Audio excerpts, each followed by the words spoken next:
Welcome back, ladies and gentlemen, and fight fans around the world. It's your boy P. Welsh here with another UFC picks, previews, and predictions. We got UFC 303 Pereira versus Prochazka. Let's go. Went 5-5 last week. I omitted the Gastelum D-Rod fight because it was at middleweight, and I picked it at welterweight. Other than that, we're moving on. Dude, we got to get ready for a money week here. Blew the Whitaker pick, but we're not going there.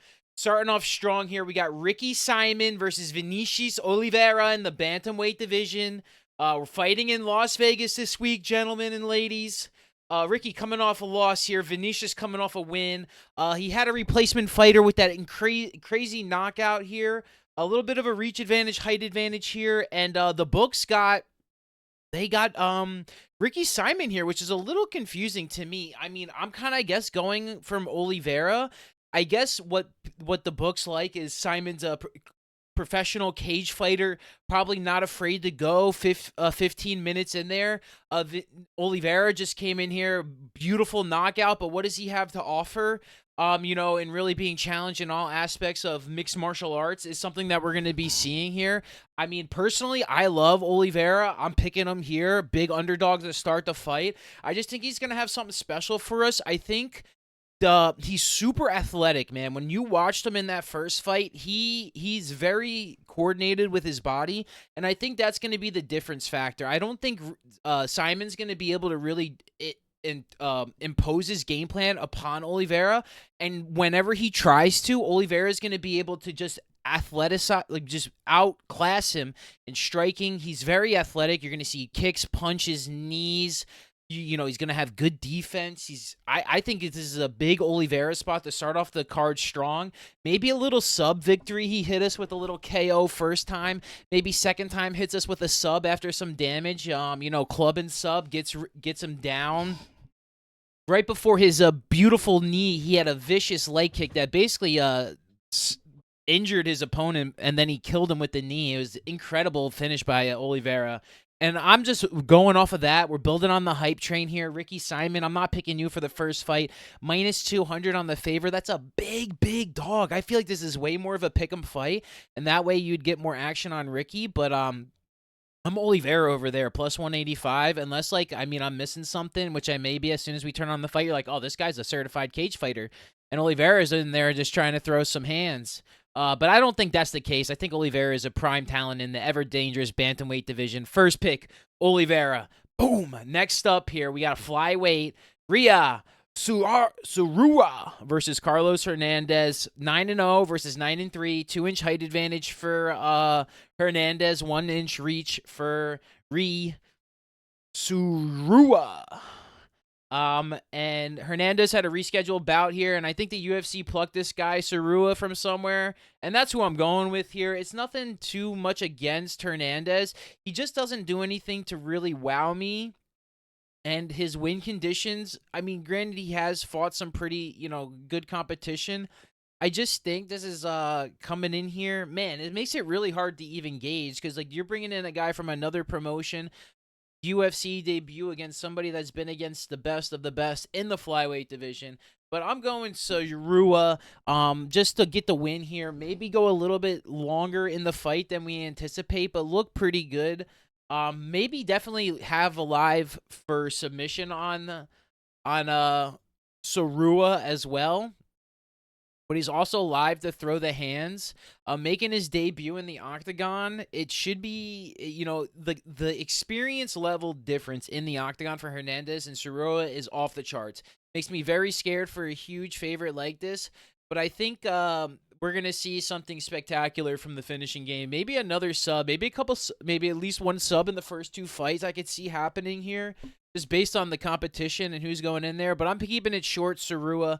If Hernandez comes in there and looks good for a while, that's not going to surprise me. But at some point, if he gasses out, if the pace and the position just gets bad, he can just get tapped. And I think that's why he's at such a big underdog. Because I think he'll look good for a while, but then at some point, Hernandez is just going to get caught, and Sarua is just going to put him in the position to win the fight. Sarua, bang! No specific way. Moving on there, this one, the heavyweight fight, man. Andrei Arlovsky 34-23 versus Martin Boudet, 13-2. Um, Boudet coming off a loss to Gaziv, I think. And that's not looking so good because Gaziv took an L last time out. Giziev and Arlovsky. What do you want to say about Arlovsky, man? It's been a long time since he stepped into the octagon against well, I take that back. I guess he lost to Costa Ortez at the beginning of the year. Dontrell Mays. He's lost to some killers. He hasn't had a win in quite a while. Andrei Arlovsky. He's got a great chance to win here. I don't understand why he's such a big underdog. I mean, Martin Boudet, he didn't look good in his last fight, and we're expecting him to come in here as a big favorite.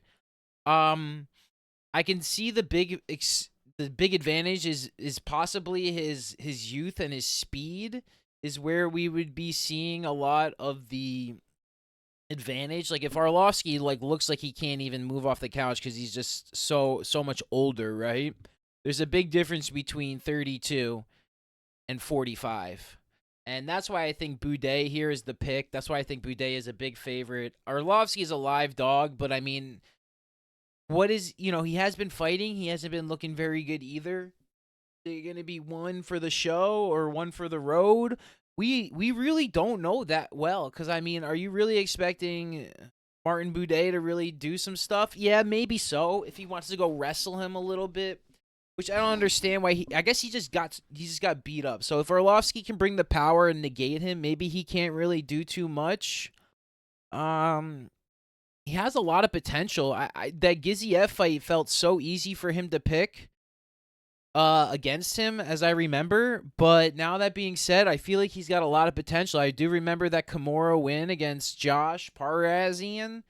And let's just go Boudet here. Keep it simple. Probably not going too long. We love Arlovsky. Hopefully puts in one of those great veteran performances, the Robbie Lawlers, even as Anthony Lionheart-Smith comeback train, dude. But Boudet, I think, going to get a nice signature win and look really good. 13 years age difference. I can't go with 45-year-old in the octagon.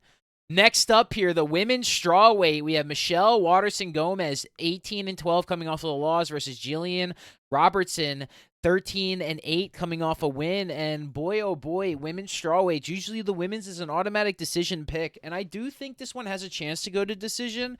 But I'm actually kind of leaning more towards Robertson. I think she has that potential to finish.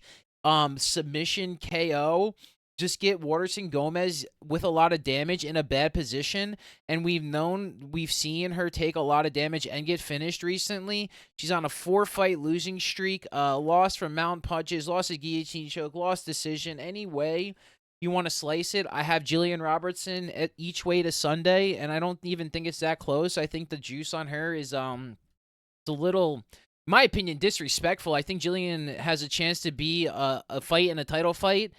I think she has a chance to really ascend and progress. And this is to me, I don't know if this one goes to the decision. I definitely like Robertson all day here with that kind of, I think she's only like in the minus 180s. I think that's a beautiful way. Waterson-Gomez, again, if you want to just take a look at the age comparison, take a good look at all the details in all of these fights. Robertson 29, Waterson-Gomez 38. Taking Robertson all day. Maybe even sub. Maybe even just to finish Robertson inside the distance, potentially. Because it'll probably be a later. I think Waterson-Gomez will take a little bit, get to the bench at least one time. But I could see second round finish here. Bang! Moving on here into the men's bantamweight division. Peyton Talbot versus Yanis Jamori, 8-0 versus 12-2. Jamori, coming off the loss to Gomfi, has been rescheduled a bunch recently. Talbot off the finish against Corey Sayman, and boy, at minus 1600. What do you really have to say about this fight? Talbot, let's start there because he's minus 1600. Been a cage fighter, wants all the smoke that comes with it. Realized it could be an option in his life, and I'm picking him. Let's just be honest, but I'm gonna try and make a case for Giannis here because he has had some rescheduled bouts against some pretty all right competition. So they understand that there's some talent there, right? There's potential. And I think he's really going to show a lot of potential here against Talbot. You know, he could look strong in the first round as Talbot adjusts. I think that this is when he wins more later on in the fight, Talbot does. Minus 1,600, Giannis has a chance to go early. I mean, maybe catch Talbot in a position that he hasn't been in. I'm not saying that he's super experienced himself, but I really like Talbot has a chance. He's finishing everybody, man. He's going in there and throwing hands. He's not looking to go to the judges. He's not looking to do anything else. He's gonna win, right? But what can Giannis Gamoruri do? 29 years old, same metrics, loses by submission, has been KO'd before, wins by split decision. He's got to get the fight to go dirty. He's got to get the fight to go long. He's got to get Talbot uncomfortable. He's going to have to throw the significant strikes. He don't really do takedowns. What's he going to do? Let's see what he can do. They don't have his grappling stats up there, unfortunately. I got Talbot all day, but let's just watch this one. This one is like you just pass on picking anything. And because you just got to see this guy fight here. We all know what Peyton Talbot's going to do. Sprinkle a little bit on him to win by KO, a little bit of him to win by sub. You know what I mean? Like, you can't touch any of those. You can't touch any of his money lines or anything like that. So maybe sprinkle a little bit here, a little bit there. But man, oh man, let the fireworks happen because I think Talbot could be the next star if he continues on this level hype train that he's on. So let's get it going, boys. Bang, featherweight division. We're moving on. Charles Air Jourdain, 15-7-1 versus Gene Lord Silva, 12-2. Jourdain coming off a loss. Gene Silva coming off a win. His last fight was rescheduled, Silva, but we're going to start with my guy Charles Air Jourdain. Lost to Sean Woodson. Looked pretty good in the fight. I mean, that one was as split as a split decision could come. That card was judges definitely questionable. I think he's got a lot of potential. Jourdain does. I just don't like this matchup for him. I think he has vulnerabilities, but I also think he has a lot of strengths as well. I think he's a very controlled, composed cage fighter. But the one thing that I really think he's going to lack in this fight against Gene Silva, when you look at it, he's going to lack that ability to put him out. And Silva at any point is going to have that win condition of knocking him out. 79 wins by KO, 75% of them. And that's where I kind of see this one going here. I'm going to go pick Gene Lord Silva. Rescheduled against Gomes, who was that disgusting weight cut. He hasn't fought anybody. Like, Jourdain has fought high caliber people, so this is going to be one of those things that you can see. I can see. I mean, I'm a fan of Jourdain, dude. He beat my guy Crone Gracie. Ever since then, I gave him his respects. The Woodson fight was very, very close.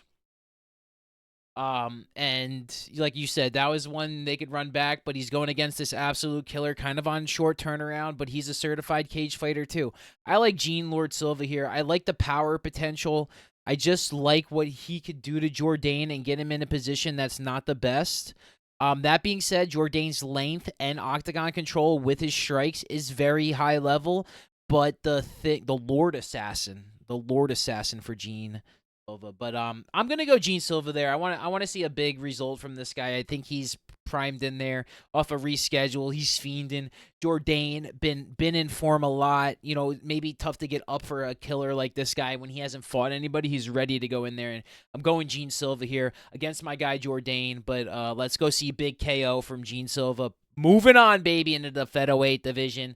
Cub Swanson, 29-13 versus Andre Touchy Fili, 23-11. And boy, oh boy, 3-inch height advantage for Fili, 4-inch on the reach advantage. What do you want to say about this one? Cub Swanson coming off a win, and boy, oh boy, was that some charity win that he got against, I don't even remember, Hakeem Dawodu. I can't even believe he won that fight. I got Andre Fili here. He did get knocked out by Dan 50K Ige. But Swanson, I mean, he's got a chance, but I really just don't think he has what it takes to beat somebody that has the caliber of technical ability of Andre Fili. I think he'll come in there wanting to avenge that loss that he had to Ige. You know, he made Lucas Almeida look pretty bad. He beat Billaglio. Like, that is not bad, but he's got a lot of losses on his record that ain't a surprise. But I think he's gonna come out here and get a win. I think those guys that he lost to are no scrubs. Youssef, Mitchell, Brito, but I just think he's a level above Swanson at this point in his career. So that's where I'm going. He's 11-10. I think he gets another win in the UFC because otherwise we might not be seeing him in the promotion for too much more. 34 for Philly. He's not exactly a young pup, so I expect him on a big card to show up in a big way. I got Andre Touchy-Feely here to touch up Cub Swanson in front of the loyal fans, but it's going to be a big time. Probably be going to the decision card, probably like a split decision. Andre soft touchy-feely, man. Like, if he can't get that KO power on Swanson, he should. But I don't really want to trust him with that, but I'm trusting him with the pick. Feely all day, baby. Boom, into the feature prelim of the prelims here. We got Joe Pfeiffer versus Marc-Andre Barriault. 12-3 coming off that loss to Hermansson. 6-2. We got 16-7. One no contest for Barriault. Coming off a loss to Chris Curtis. He's got a lot of fight time advantage, Barriault versus Joe Pfeiffer. Pfeiffer did get that first 5 round against Hermansson, was looking good early, but Hermansson really turned it on and dialed it in later. Once the damage occurred, the gas tank just wasn't there into the 20th and 25th minute for Pfeiffer. And he took a nasty L there, but I think he had a little time to recover. I think he's going to come back strong in this fight. I mean, the pick is Pfeiffer here. I am not picking a Canadian Barriault. I think Pfeiffer, he's going to have a lot of emotion, going to be real fired up. It was a fight night, pay-per-view, 5-rounder. I think going back to that main card, the pay-per-view 3-round is where Joe Pfeiffer is gonna feast in his career until he gets hopefully higher up, but until he gets there, and when he's on the main card after a nice knockout win, you're going to see him where Gary and MVP is soon enough. He's just got to prove himself a little bit more. He's still working his dingus off, I imagine. And I think he's really going to have a good showing here. I got Joe Pfeiffer, and I'm thinking he's probably going to KO. I don't know. Maybe he does throw in a sub here and there. He's had 3 in his career, so you never really know. So I like his opportunity. He's just very dynamic. A loss to Jack Hermansson is no slouch, dude. That guy is, again, when you talk about certified cage fighters, you might as well. He's in the thesaurus, bro. You use Jack Hermansson's name in there all the big times that he's won and lost. But bang, we got Joe Pfeiffer here. I don't know if it will take too long. Marc-Andre, he's going to take some damage. He's going to throw some punches. But I think Pfeiffer finishes in probably the second round a little bit. He might, just play it safe to, get a little bit in there and then hopefully turn it on, make an adjustment, see what Pfeiffer's got going on here. And, get us real excited going into the main event of the evening. And now, wow, what a fight, dude. Time! Gary versus Page. European bash for the ages. 14-0 versus 22-2. Boy, oh boy, huge reach advantage for MVP. I don't know how much that's going to be involved, because I really like Gary's ability to control the fight with the kicks. Man, this is one that I do these videos, and I also watch it and bet on the fights outside of these videos. And this is one that is I'm picking Gary here all day. I want Gary. If you're gonna put this L on me, man, let MVP come in there, and I think Gary looks really good, dude. He's very composed in there. I want to hate on the guy as much as I want to, and I do, and I just don't want to pick against him. I think I picked against him for Jeff Neal fight, and I thought Jeff Neal did pretty good, but there's one thing that I do think is they like his ability not to take any damage, and he's going to fight very conservative, especially against a guy that is going to potentially give him an opportunity to put his lights out, which we haven't seen Gary do in quite a while. I mean, he put out D-Rod, but that's D-Rod, right? You know what I mean? A lot of decisions in there. A lot of decisions. No big-time finish. Is he really going to put one on his resume? We have to see. I think MVP is susceptible to that kind of finish. I mean, that's how he lost, to the most elite fighters that he ever fought, right? Douglas Lima. Kick that leg kick, which Gary is great at. So if Gary gets him off balance with kind of similar thing I can see happening and just gets in a bad position, Gary get top mount control. Maybe Gary by submission could be spicy. I think I don't want to pick against Gary here, especially in the official pick video. MVP plus 114. I don't think it's that close. I feel like he should be more like a plus 140, plus 150.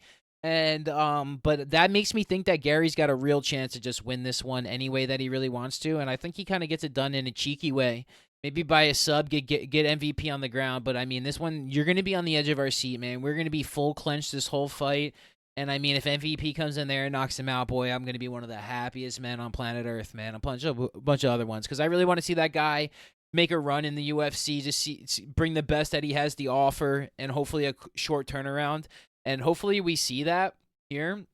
I think Page knockout is his win condition. I think he can put the lights out on Gary and could alter his career. This is a legacy fight here, man. It truly is. Whatever happens at the end of this fight is going to alter these fighters for the rest of their career. I mean, Paige is already a little long in the tooth, a little bit older, and Gary is trying to do something that nobody else has really ever done. So if he can't, if somebody stops, whoever's stopping one another, man, this is a great one.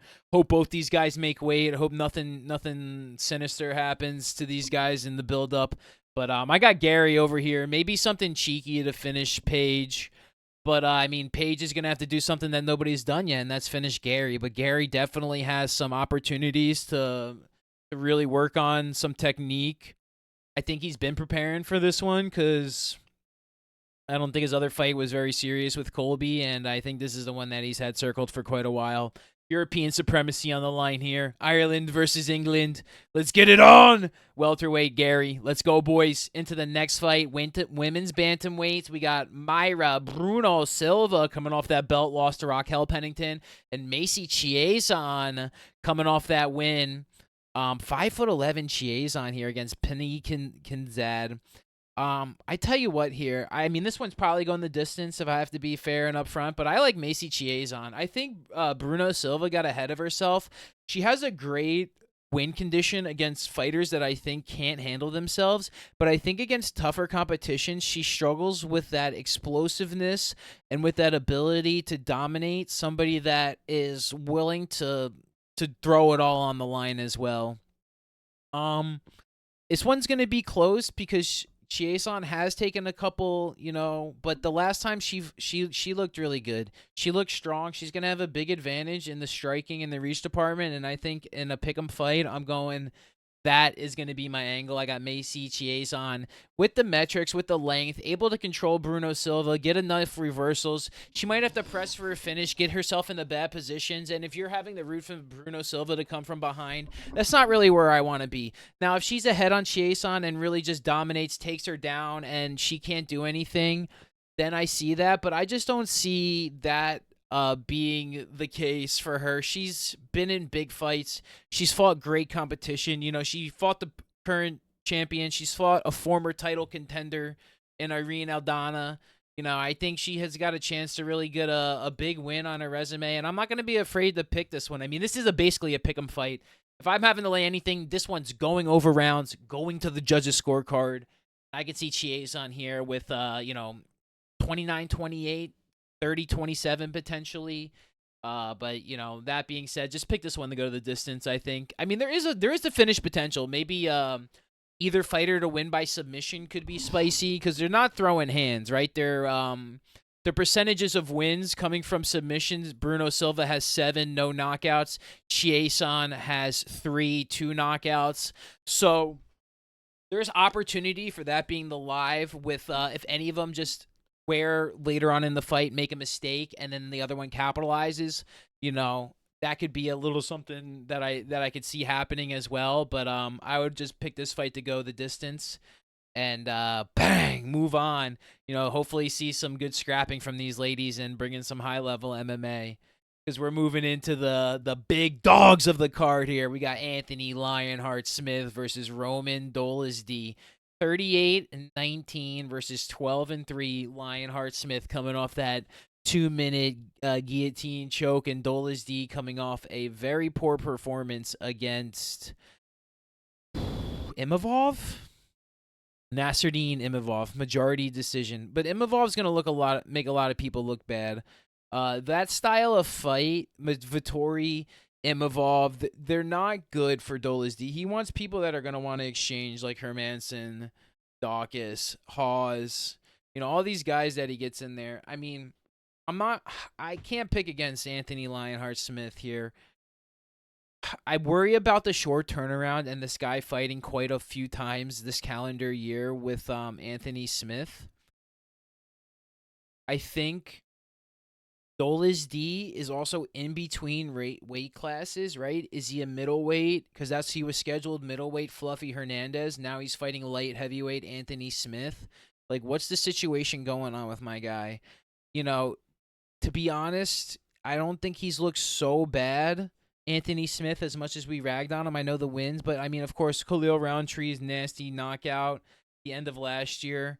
I mean, he just fought in May, but it was a 2-minute fight, took no damage, so I really don't mind him coming around here. I think he believes, and that's a big thing. I'm picking Smith here. If Dolizd gonna get the job done, then he's gonna get the job done. Minus 142, Smith going off as a dog here, and I mean, I just don't like. I'm not picking Dolizd as a favorite there. The 3-round fight, I mean, that could be, but like that also is gonna have the urgency, and there's levels to this game, man. Like my guy just proved he couldn't raise his level to somebody the middleweight Nasruddin Imavov. I'm going Anthony Lionheart Smith here. Probably by decision. I think he looks really good. I think we're gonna see a physical domination from Lionheart Smith. I think we're going to see a very veteran performance as somebody that I think, like, the contender, pretender, gatekeeper.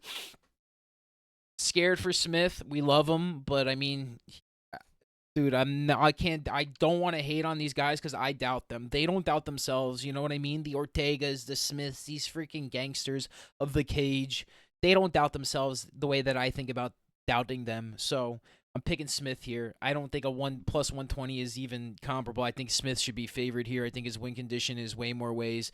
Dolizd, what are you doing, Roman? You putting his lights out? You doing Jack Hermanson back control, win with hooks from Phil Hawes, knee in the clinch and punches. You know what I mean? What else you got going on there? Like you beating some. This is Lionheart Smith here, bro. He's got 50 professional fights here. If he goes down, please in the comments let me know how wrong I am. But I got Lionheart Smith here.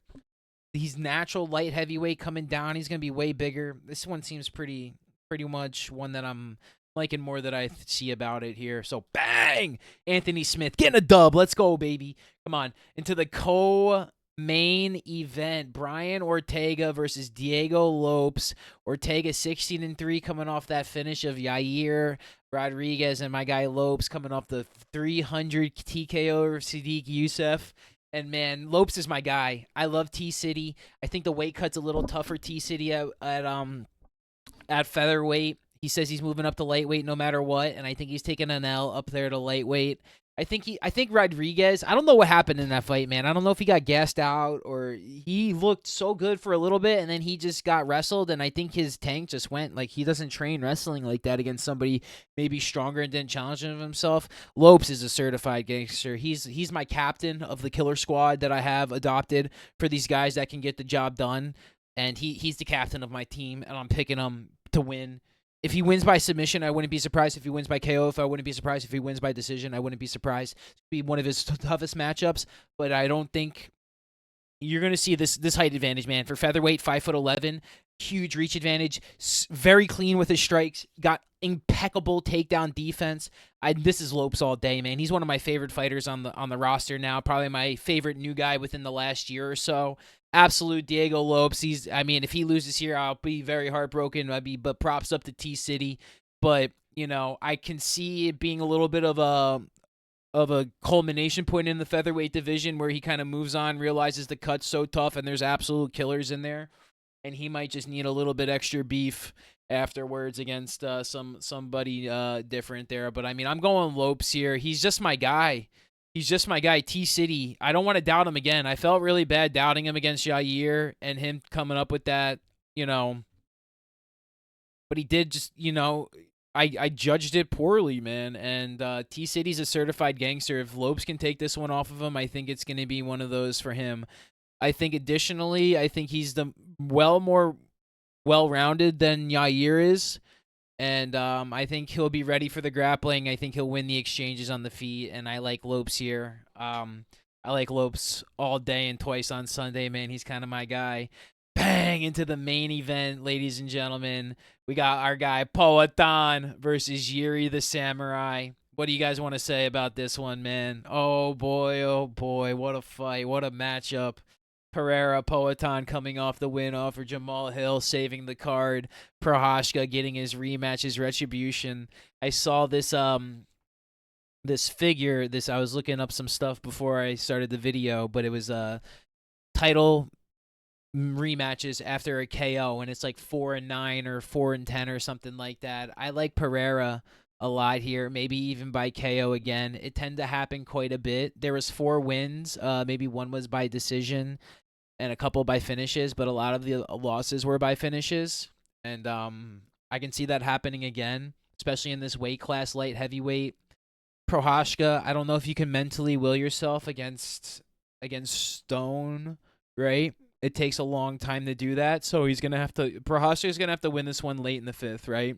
Anything early, he's gonna have to fight super cautious. He's gonna have to, I mean, the thing about Poatan is you know what he's gonna do, man. He's got the body punches, he's got the left hook, got the calf kicks, he's got so many dangerous weapons, and that's the thing, is Yuri gonna be able to withstand that?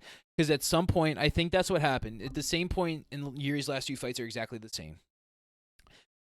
They're exchanging, right? They're fighting. He's probably getting the worst of it, whatever anybody's opinion says. And then he mentally just says, all right, I can't take this too much longer. I have to go. And he goes.